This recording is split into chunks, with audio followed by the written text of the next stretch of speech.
give half to your sister-in-law," his mom ordered. I said, "No." They laughed and burned the lottery ticket. "You'll never see a dime." I poured tea and said nothing. They thought it ended there. They didn't see what I planted, what I triggered, or who would knock first. Payback didn't knock. It kicked the door in. The kitchen clock read 3:47 p.m. when Joe burst through the front door, waving that cursed piece of paper like a flag of victory. I was folding laundry at the dining table, matching his socks with the methodical precision I'd perfected over 23 years of marriage. The sound of his footsteps thundering across the hardwood floor made me look up, and there it was, that lottery ticket clutched in his trembling fingers. "We won," he shouted, his voice cracking with disbelief. "Sweet Jesus, we actually won." But Hannah was already there. She must have been lurking by the window again, watching for Joe's return from his Tuesday grocery run. Her blonde hair was perfectly styled despite it being a weekday afternoon, and she wore that predatory smile I'd come to despise. Before Joe could even explain the numbers, before he could tell me how much we'd won, her manicured hands were reaching for our ticket.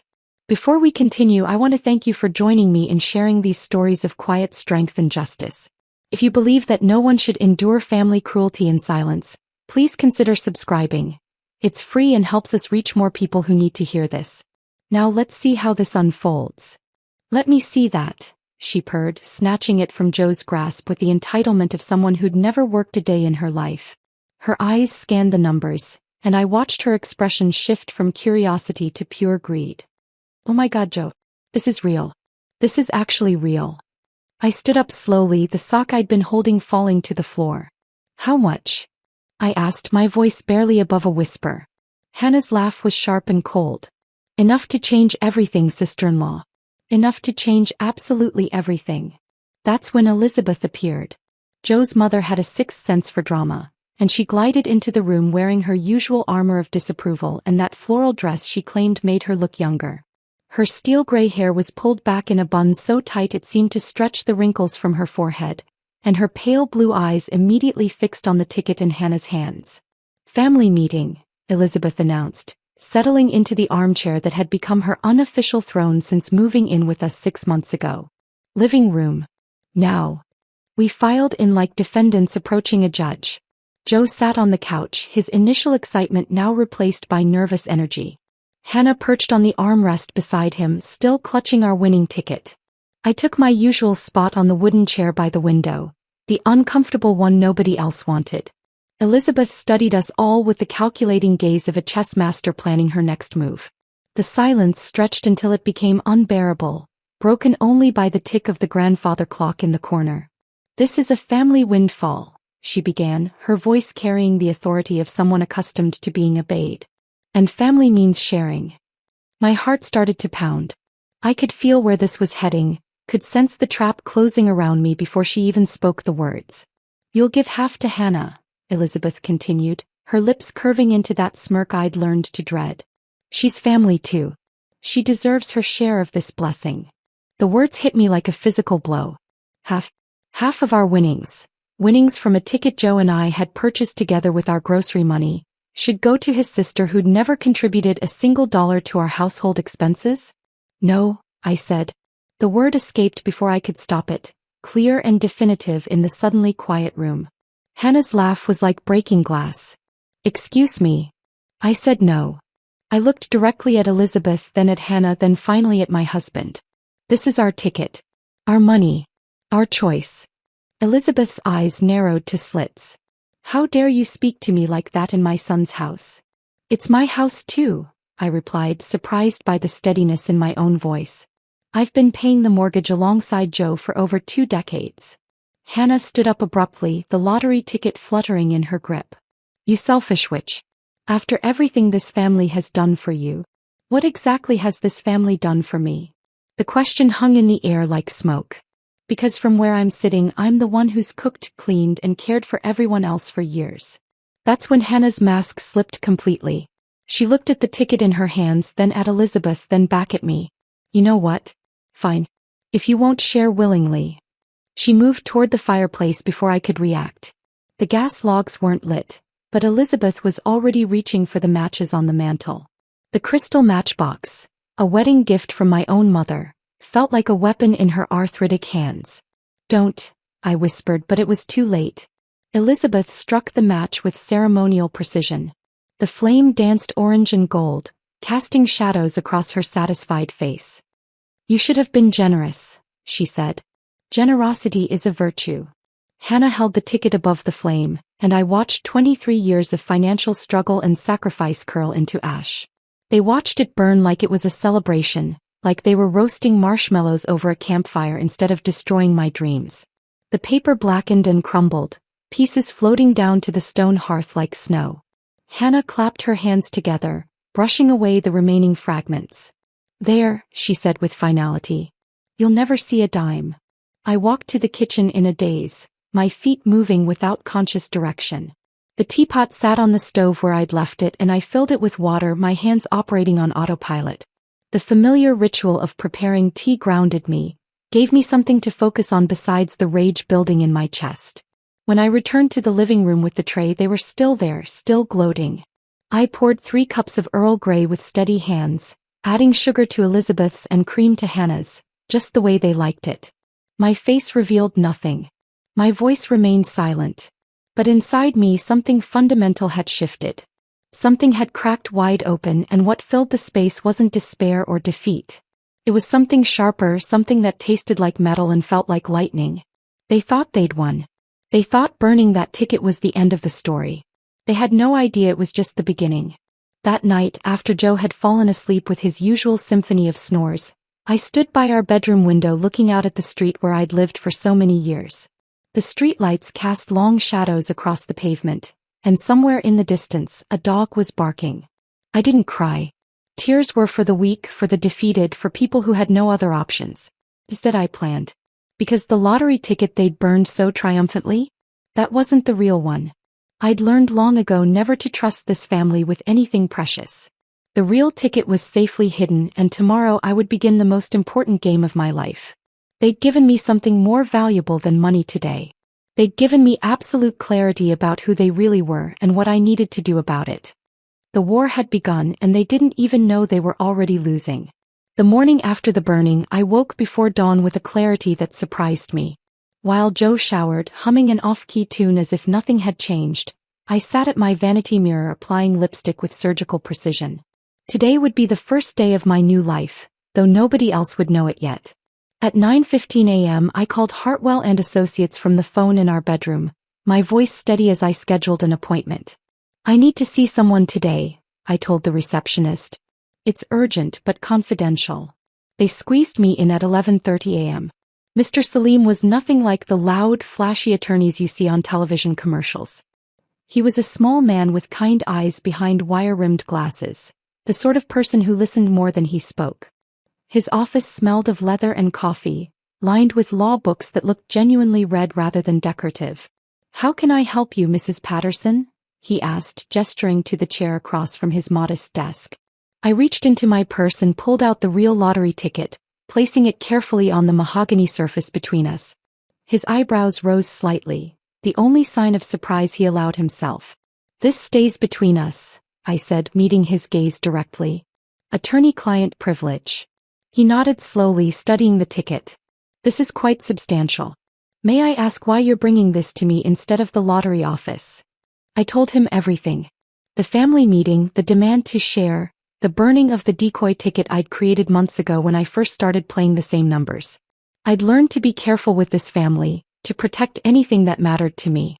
"I need to claim this without anyone knowing," I explained. "Not yet. I have plans, Mr. Salim. Plans that require patience and precision." His smile was barely perceptible, but I caught it. "I think I understand. Let me make some calls." By the time I returned home, Elizabeth was holding court in my kitchen, regaling Mrs. Chin from next door with the story of yesterday's drama. Her voice carried that theatrical quality she reserved for her most satisfying gossip. "She's been sulking ever since," Elizabeth announced as I walked through the door. "Won't even look at us properly. Acting like a child who didn't get her way." I set my purse down and began preparing lunch, letting their words wash over me like background noise. Mrs. Chin made sympathetic sounds, but I caught her glancing at me with curiosity rather than pity. Some people just can't handle disappointment gracefully, Hannah added from her perch at the breakfast bar. She'd painted her nails a garish pink that morning, and they gleamed like tiny weapons as she gestured. I mean, we were trying to teach her about family values, you know? I turned to face them both, arranging my features into what I hoped looked like resigned sadness. You're right, I said quietly. I was being selfish. I'm sorry. Elizabeth's triumphant smile could have powered the neighborhood. Well, it's about time. Apology accepted, dear. Hannah laughed, the sound sharp and cruel. Maybe next time you'll think twice before being so greedy. Though I suppose you're probably hoping for a refund from those ashes, aren't you? I managed a small, embarrassed smile. Something like that. The lie tasted like copper on my tongue, but their satisfaction was intoxicating. They believed they'd broken me, reduced me to the apologetic doormat they'd always wanted me to be. Over the following days, I began my careful dance of deception. Every morning, I told Joe I was going to the library or the grocery store, but instead, I visited the bank where Mr. Salim had arranged for discreet meetings with their financial advisors. I opened accounts under my maiden name, Crawford, something I hadn't used in decades. The notary public on Elm Street became familiar with my face as I authenticated documents Mr. Salim prepared. An accountant named Patricia Williams helped me understand tax implications and legal structures. Each appointment was scheduled with military precision, timed to avoid any chance encounters with neighbors or family. At home, I played my role perfectly. When Elizabeth mentioned her arthritis acting up, I brought her heating pads and aspirin. When Hannah complained about her car making strange noises, I suggested she ask Joe to take a look. I was the picture of domestic compliance, invisible in my usefulness. Joe remained blissfully unaware of the storm brewing around him. One evening as we sat watching the news, he reached over and patted my hand. I'm sorry about what happened, he said softly. With the ticket and all. They didn't mean to hurt you. Mom just gets worked up sometimes, and Hannah, well, you know how she is. I turned to study his face in the flickering light of the television. There was genuine concern there, mixed with the comfortable assumption that his apology would fix everything. He'd always been good at smoothing over family conflicts, at pretending ugly moments were just misunderstandings. I know, I replied, leaning over to kiss his forehead. Don't worry about it. The lies were becoming easier each day. I didn't hate Joe. That would have required more energy than he deserved. Instead, I found myself pitying him. He was a passenger in his own life, carried along by stronger currents without ever questioning their direction. That weekend, while the family attended Hannah's friend's baby shower, I made my most important visit yet. Elizabeth's bedroom had always been off limits, but desperate times called for bold measures. Her dresser drawers revealed a treasure trove of forgotten documents. Old loan agreements with signatures that didn't quite match her current handwriting. Bank statements from accounts she'd never mentioned. Credit card bills for purchases she'd claimed were gifts from mysterious benefactors. I photographed everything with the small digital camera Mr. Salim had suggested, being careful to leave no trace of my presence. Each document was a piece of ammunition, carefully catalogued and stored. The family safe in the den was my final stop. Elizabeth had used the same combination for years, Joe's birthday, because she'd never been creative about security. Inside, among the insurance papers and birth certificates, I placed my own contributions. Documents I'd carefully aged and modified, creating a paper trail that would raise questions at exactly the right moment. I labeled each edition with the meticulous care of a librarian, ensuring they'd be found when someone finally looked. The timeline I'd constructed was a masterpiece of misdirection, each date chosen to create maximum confusion and legal liability. As I closed the safe and spun the combination lock, I felt a deep satisfaction settle in my chest. The breadcrumbs were in place, leading not to safety, but to a reckoning that none of them saw coming. The whispers in the silence weren't their gossip about my supposed sulking. They were the sound of documents being filed, accounts being opened, and legal machinery beginning to turn. They thought they'd reduce me to ash just like that ticket. They had no idea they'd only made me stronger. The call came on a Tuesday morning while Elizabeth was getting her hair done and Hannah was at her yoga class. Mr. Salim's voice was calm, professional, with just a hint of satisfaction beneath the surface. It's done, Mrs. Patterson. The ticket has been processed through our trust arrangement. Clean, quiet, and completely legal. I gripped the phone tighter, standing in my empty kitchen with sunlight streaming through the window. After weeks of careful planning, the moment felt almost anticlimactic. No fanfare, no celebration, just the quiet transfer of numbers from one account to another. How much? I whispered, even though I was alone in the house. After taxes and fees, you're looking at just over $2.3 million. The number hung in the air like a prayer answered. I'd known the rough amount from the ticket, but hearing it confirmed made my knees weak. I sat down heavily in the kitchen chair, the same one where I'd folded Joe's socks just weeks ago. The account is established under Margaret Crawford, as we discussed, Mr. Salim continued. Your mother's maiden name provides the necessary separation. The bank has no reason to connect it to your married identity. Margaret Crawford. I hadn't been Margaret Crawford in 23 years, but the name felt like putting on clothes that still fit perfectly. Margaret Crawford was single, independent, and owed nothing to anyone. Thank you, I managed to say. There's more, he added. I've taken the liberty of setting up a secondary account for immediate expenses, and I have some property listings you might find interesting. Cash purchases, naturally. No mortgage applications, no credit checks, no paper trails leading back to Maple Street. That afternoon, I drove 45 minutes to the coast, to a small town called Seabrook that I'd only visited once before on a failed anniversary trip with Joe. The house Mr. Salim had found was tucked away on a quiet street lined with weathered cottages, most of them vacation rentals that sat empty during the off-season. Number 17 Anchor Lane was perfect in its simplicity. 2 bedrooms, 1 bathroom, a kitchen with windows that looked out over dune grass toward the ocean. The realtor, a cheerful woman named Carol, met me there with keys and paperwork. Cash sale, I understand? She asked, trying not to look too excited about her commission. Yes. I'd like to close as quickly as possible.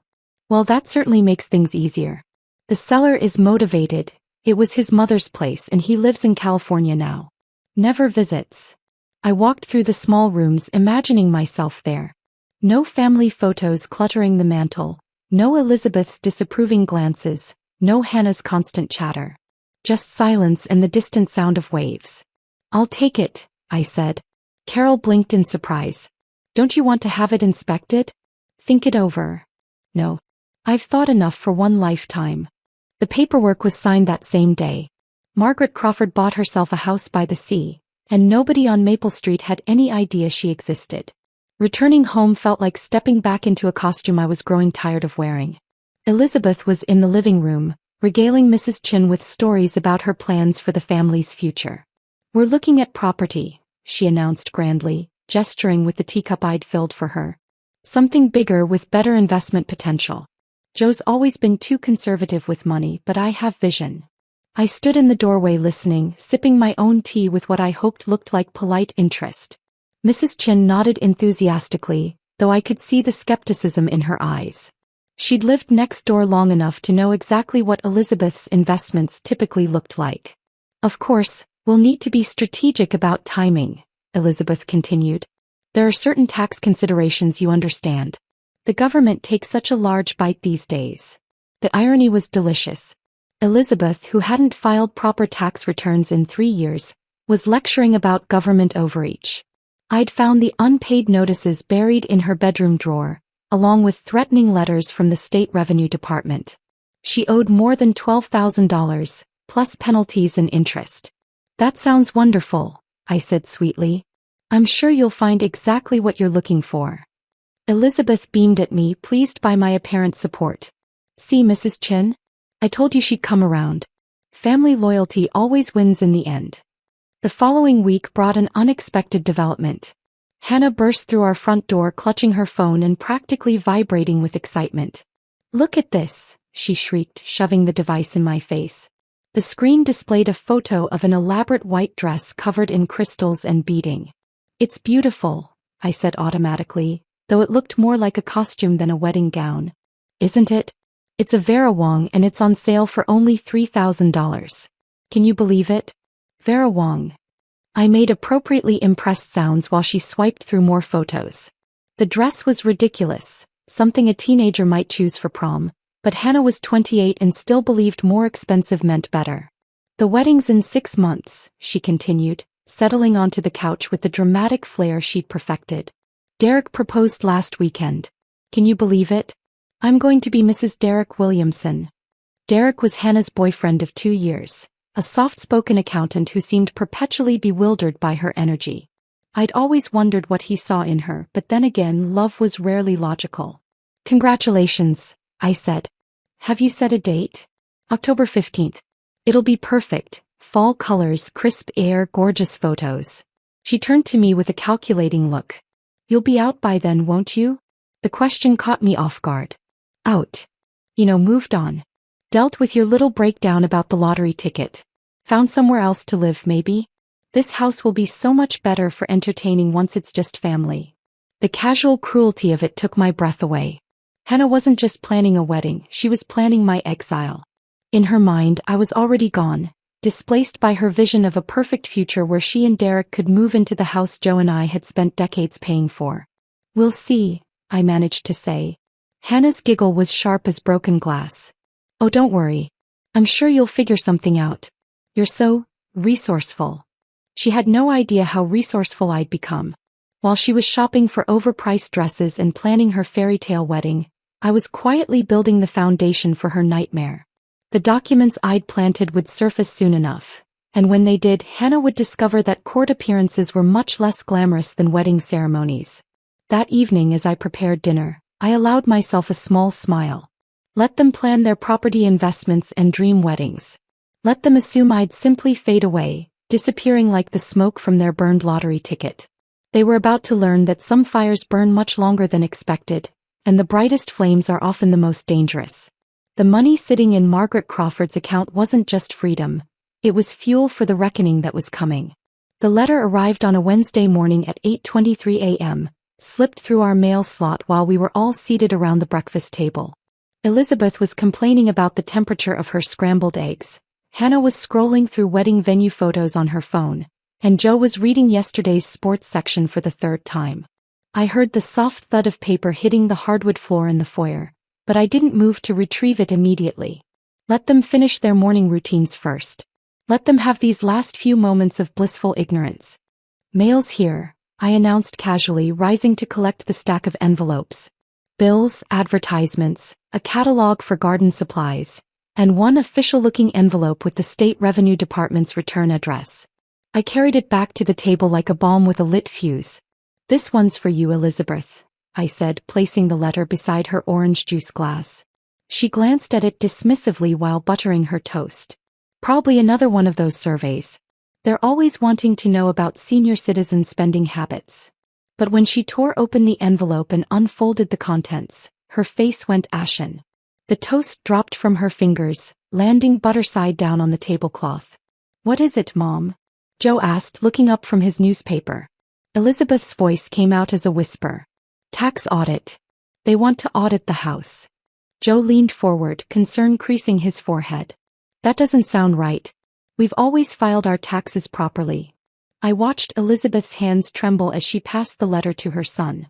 The official letterhead seemed to glow under the kitchen's fluorescent lights, each word a small dagger aimed at the heart of their comfortable assumptions.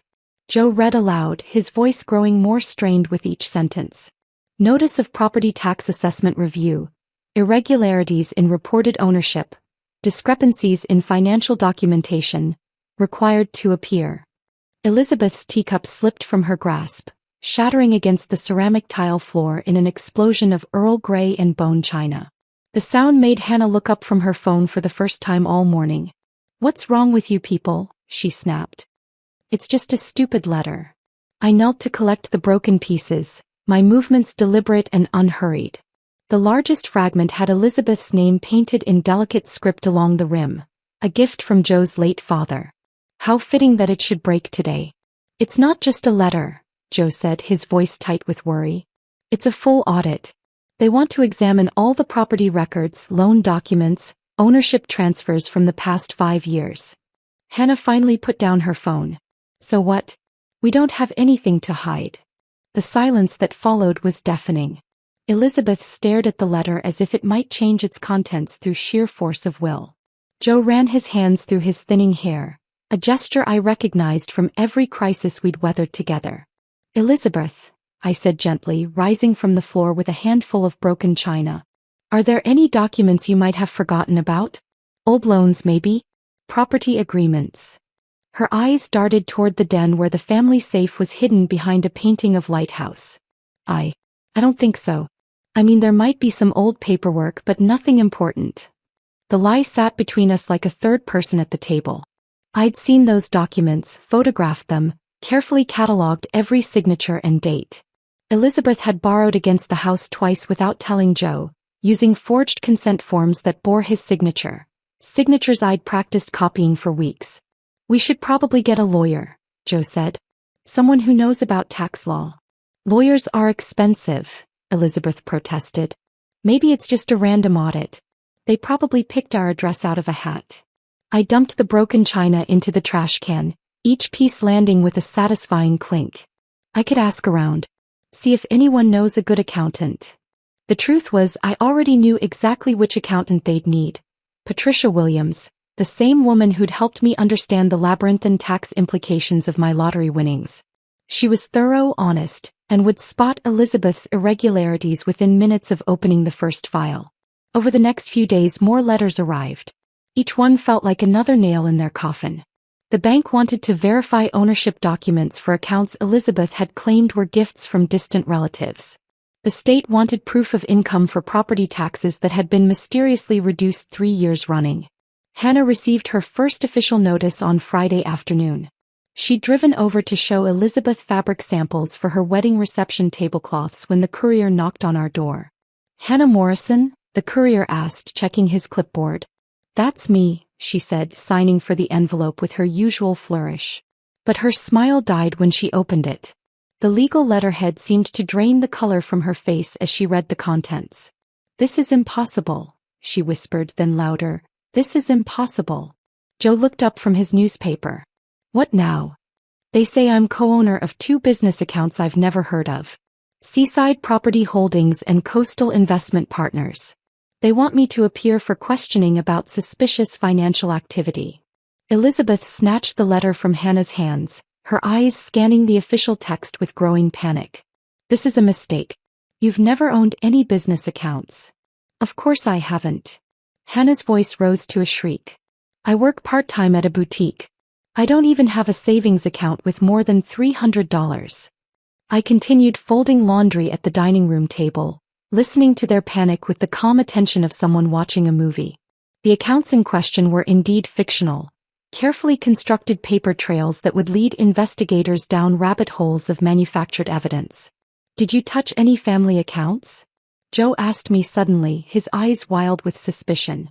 The question hung in the air like smoke. I met his gaze directly, my expression calm and truthful. No, I said simply. I never touched your family's accounts. It was the absolute truth. I had never touched their accounts. I had created entirely new ones, used their identities to establish credit lines they didn't know existed, and built a web of financial connections that would take investigators months to untangle. That evening, as the family huddled around the kitchen table trying to make sense of their legal troubles, another courier arrived. This time the envelope was thicker, more official, bearing the seal of the county courthouse. Hannah's name was printed in bold letters across the front. She opened it with shaking hands, and when she read the contents, the sound that escaped her throat was barely human. Pure terror, raw and primal. Court summons, she gasped. They want me to appear next month for financial fraud investigation. Elizabeth's hand slammed against the table with such force that the salt shaker jumped. This is insane. We're being targeted. Someone is doing this to us. I rose quietly and began clearing the dinner dishes, stacking plates with the same methodical precision I'd used to stack the evidence against them. Their voices rose and fell around me like a storm I was watching from inside a shelter. Hannah screamed. Elizabeth cursed. Joe demanded answers that none of them had. And I simply washed the dishes, dried them carefully, and put them away in their proper places. The papers had screamed their accusations across official letterhead, and the sound was more beautiful than any symphony I'd ever heard. Tomorrow would bring more letters, more questions, more cracks in the foundation of their comfortable lies. But tonight I would sleep peacefully for the first time in weeks. I woke to the sound of Elizabeth screaming into her phone at exactly 6:47 a.m. the next Tuesday. Her voice carried through the thin walls like a siren, each word sharp with panic and disbelief. "What do you mean frozen?" she shrieked. "That's my pension. That's my grocery money. You can't just freeze someone's accounts without warning." I lay in bed listening to her plead with the bank representative, her tone shifting from outrage to desperation as the conversation continued. Through the bedroom wall, I could hear Joe stirring beside me, muttering complaints about the early morning disturbance. "What's she yelling about now?" he mumbled, rolling over to check the alarm clock. "Bank trouble, it sounds like," I replied, stretching as if I'd just awakened naturally. The shouting continued for another 10 minutes before Elizabeth's voice broke entirely. I heard her footsteps stomping down the hallway, followed by the slam of her bedroom door. The silence that followed was somehow more ominous than the screaming had been. At breakfast, Elizabeth sat at the table like a broken marionette, her usually perfect hair disheveled and her face puffy from crying. She stared at her untouched oatmeal as if it held answers to questions she couldn't formulate. "They froze everything," she whispered. "My checking account, my savings, even my pension deposits. They say it's all under review pending the investigation." Joe set down his coffee cup so hard it sloshed onto the morning paper. "How is that legal? They can't just take your money without proof of wrongdoing." "Apparently they can." Elizabeth's voice was hollow. "The representative said something about suspicious activity patterns and potential fraud indicators. They won't even tell me what specific activity triggered the freeze." I buttered my toast with careful precision, each stroke of the knife deliberate and calm. "Did you call a lawyer like we discussed?" Elizabeth's laugh was bitter and sharp. "I tried. Called Henley and Associates, you know, the firm that handled your uncle's estate. But they won't take the case. Said they had a conflict of interest." My heart skipped a beat, but I kept my expression neutral. Henley and Associates was indeed where Mr. Salim had worked before starting his own practice. Small worlds, smaller coincidences. "There are other lawyers," Joe offered weakly. "With what money?" Elizabeth snapped. "My accounts are frozen, remember? I can't even access my own funds to hire legal help." The irony was exquisite. Elizabeth, who had burned my lottery ticket to teach me about family values, was now learning about the value of liquid assets. That afternoon brought fresh devastation. Joe came home from work looking like he'd seen a ghost, clutching a manila envelope that trembled in his hands. "They came to my office," he said, collapsing onto the living room sofa. "Federal investigators. Asked questions about loans I supposedly signed for. Showed me documents with my signature on them." He pulled papers from the envelope with shaking fingers. "Look at this. A second mortgage on the house, dated 3 years ago. $47,000. I never signed this. I never even saw this before today." I examined the document he thrust at me, though I already knew every word by heart. Elizabeth's handiwork was impressive. The signature was a nearly perfect forgery of Joe's careful script. Nearly perfect, but not quite. The investigators would spot the inconsistencies soon enough. "It's not possible," Joe said, his voice breaking. "I would never take out a loan without discussing it with you. You know I wouldn't do that." "I know," I said softly, placing my hand over his. "Someone must have forged your signature." His eyes found Elizabeth, who was pretending to read a magazine in the corner chair. "Mom, do you know anything about this?" Elizabeth's face went through a series of expressions: surprise, confusion, and finally, defensive anger. "How dare you accuse me? I'm your mother. I would never forge your signature." But her protest rang hollow and we all knew it. The silence stretched until it became unbearable. By Thursday, Hannah had packed 3 suitcases and moved them into Derek's apartment across town. She arrived at dinner time to announce her decision, her usual dramatics replaced by genuine fear. "I can't stay here anymore," she declared, standing in our doorway like a refugee. "This house is cursed. Everything that happens here turns to disaster." "Running away won't solve anything," Elizabeth said, though her own voice lacked conviction. "Maybe not, but staying here definitely won't solve anything either." Hannah's phone buzzed in her pocket, and when she glanced at the screen, her face went white. "They want me to come in for questioning again tomorrow. About the accounts I supposedly own." "Just tell them the truth," Joe suggested. Explain that you've never heard of those businesses. Hannah's laugh was hysterical. The truth? The truth is that somehow my name is on bank documents I never signed, for companies I never heard of, managing money I never saw. How do you explain that kind of truth? She left without saying goodbye, her heels clicking rapidly down the front walkway as if she were being chased. That evening, as I prepared dinner, Elizabeth appeared in the kitchen doorway. Her usual composure had cracked completely, revealing something desperate and dangerous underneath. "This is your fault," she hissed, her voice low and venomous. "Ever since that lottery ticket business, everything has gone wrong. You did this somehow." I continued stirring the soup, my movements steady and unhurried. "Did what, Elizabeth? Don't play innocent with me. I know you're behind this. You and your mysterious errands, your secret phone calls. You've been planning something." She stepped closer, invading my personal space in a way that would have intimidated the old me. But the old me had died the day she burned that ticket. "You laughed first," I said quietly, not looking up from the stove. "And I poured the tea, remember? I kept my mouth shut and cleaned up your messes just like always." "You think you're so clever," Elizabeth spat. "But whatever game you're playing, it won't work. The truth always comes out." I finally turned to face her, meeting her wild eyes with perfect calm. "You're absolutely right, Elizabeth. The truth always comes out. That's exactly what's happening." Friday brought the news that Elizabeth's pension review had been suspended indefinitely. Hannah's phone was confiscated as evidence in the ongoing financial investigation. Joe received a letter informing him that his credit score had dropped by 200 points overnight due to the mysterious loan defaulting. The neighbors began to notice. Mrs. Chin stopped bringing over her homemade cookies. The mailman lingered longer than necessary, obviously curious about the official envelopes that arrived daily. The family that had once been the social center of Maple Street became the whispered cautionary tale. I watched it all unfold from my position of invisible stability. While their world crumbled, I maintained the household routines that had anchored my life for decades. I cooked meals, cleaned surfaces, paid bills. Bills I could now afford thanks to Margaret Crawford's growing bank account. At night, when the house finally quieted and Joe lay beside me tossing restlessly in his sleep, I would stand at the bedroom window and look out at the street where I'd lived for so many years. The streetlights cast the same shadows they always had, but everything felt different now. The empire they'd built on assumptions and casual cruelty was collapsing exactly as I'd designed it to. Each falling piece had been carefully placed, each consequence precisely calculated. And tomorrow would bring even more beautiful destruction.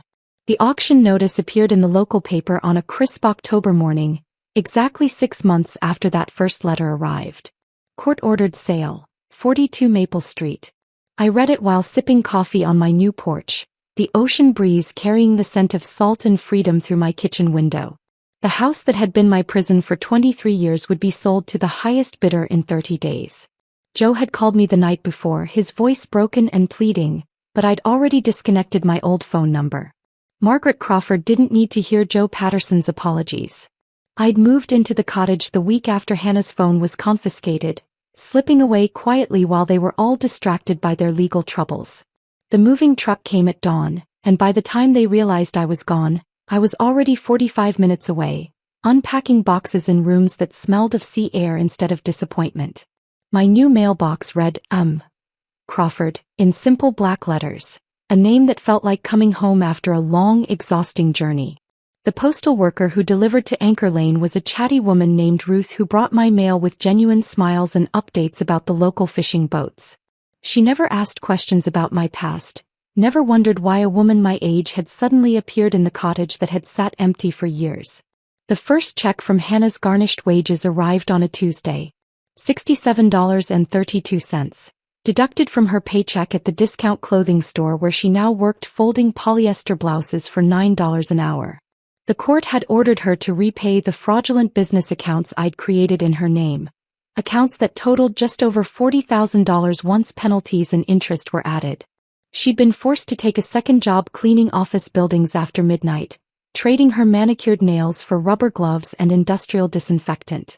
The wedding dress photos had disappeared from her social media, replaced by posts about temporary setbacks and building character through adversity. Derek had postponed their engagement indefinitely, claiming he needed time to process, the legal complications. I kept the checks in a small wooden box on my kitchen counter, not because I needed the money, but because each one represented justice measured in precise dollar amounts. Hannah's signature had grown shakier with each payment, the confident flourishes of her youth replaced by the careful economy of someone who could no longer afford dramatic gestures. Elizabeth's situation provided its own particular satisfaction. Her cousin Marjorie lived in a tiny apartment across town, where every surface was covered with doilies and the air smelled perpetually of mothballs and regret. Marjorie had strict house rules. No visitors after 8 p.m., no television during meals, and absolutely no tea service after 6 o'clock. Elizabeth, who had once held court in my kitchen every morning, now sat in Marjorie's cramped living room drinking instant coffee from chipped mugs. The woman who had burned my lottery ticket now lived by someone else's schedule, someone else's rules, someone else's mercy. The few mutual acquaintances we still shared reported that Elizabeth looked older, smaller somehow, as if the loss of her domain had physically diminished her. She'd applied for part-time work at the local grocery store, the same store where she'd once complained about slow service and incompetent cashiers. Joe's visit came on a gray November afternoon when the cottage windows rattled with wind from an approaching storm. I saw his car pull into my driveway and felt nothing. Not anger, not sadness, just the mild curiosity of someone watching a stranger approach. He looked exhausted as he climbed my porch steps, his hair grayer than I remembered, his shoulders curved inward as if he were carrying invisible weight. He knocked softly, almost apologetically, and when I opened the door, his eyes were red-rimmed and desperate. "Can we talk?" he asked. I stepped aside to let him enter, noting how his gaze swept over the cottage's simple furnishings, the fresh flowers on the kitchen table, the peace that radiated from every corner of my new life. "Coffee," I offered, falling back on the hospitality I'd practiced for decades. "Please." We sat at my small table overlooking the dunes, the silence stretching between us like an ocean. Finally Joe spoke, his voice barely above a whisper. "Why didn't you tell me? About the real ticket, about your plans, about any of it?" I studied his face, searching for the man I'd once loved beneath the stranger he'd become. "Would you have believed me if I'd tried to explain what your family was really like?" "I might have." "No, Joe. You wouldn't have. You never saw what they did to me because you never wanted to see it. You preferred the comfortable fiction that we were all one happy family." He flinched as if I'd slapped him. "I loved you. I still love you. You loved the version of me that made your life easier. The one who cooked and cleaned and kept quiet when your mother was cruel. The one who smiled when your sister mocked me. You were never the target," I continued, my voice gentle but firm. "But you were never the shield either. You stood by and watched them burn what they thought was my future, and you did nothing to stop it." Tears ran down his cheeks now, and I felt something that might have been pity. Joe wasn't evil like Elizabeth or cruel like Hannah. He was simply weak. A man who'd chosen the path of least resistance for so long that he'd forgotten how to choose anything else. "I miss you," he whispered. "I know. But missing someone and deserving them back are two different things." He left as the first drops of rain began to fall, his car disappearing down Anchor Lane like a ghost returning to wherever ghosts belong. That evening I sat on my porch wrapped in a thick quilt, listening to the storm rage across the water. In my lap, I held the envelope that contained the receipt from the real lottery ticket, proof of the transaction that had changed everything. I'd never needed their apologies or their acknowledgement of what they'd done. I'd simply needed them to experience the same powerlessness I'd felt that day when they'd laughed over the ashes of what they thought was my only chance at freedom. The lottery ticket they'd burned had been worthless paper, a decoy I'd created from an old ticket and careful forgery. But their laughter that day had been real, their cruelty genuine, their dismissal of my worth absolute. Now they understood what it felt like to watch your world burn while others held the matches. The storm passed by midnight, leaving the air clean and salt-sweet. I made myself a cup of tea, Earl Grey, the same blend I'd served them for years, and sipped it slowly as the stars emerged from behind the clearing clouds. Tomorrow would bring new mail, new chapters, new possibilities in a life that finally belonged entirely to me. The ashes they'd created had indeed bloomed into roses, just not the way any of us had expected. If this story of calculated revenge had you on the edge of your seat, hit that like button right now. My favorite part was when she calmly poured tea while they burned what they thought was her future, not knowing the real ticket was safely hidden. What was your favorite moment? Drop it in the comments below. Don't miss more thrilling stories like this. Subscribe and hit that notification bell so you never miss an upload.